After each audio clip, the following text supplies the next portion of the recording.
Do you know how to measure the concentricity of the rotating shaft of the fluid?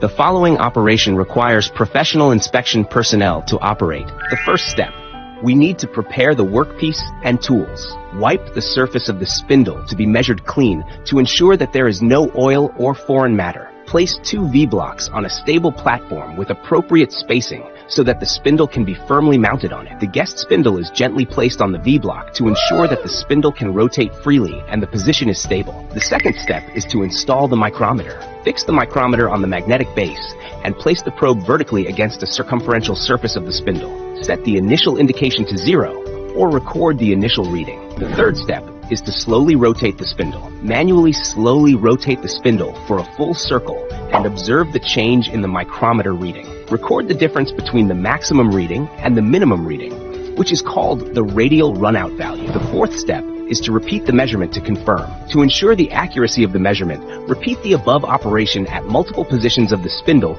to confirm whether there is a bending or taper problem. The fifth step is to record and analyze. Record the runout data for each measurement position. Compare with the required concentricity tolerance to determine whether it is qualified.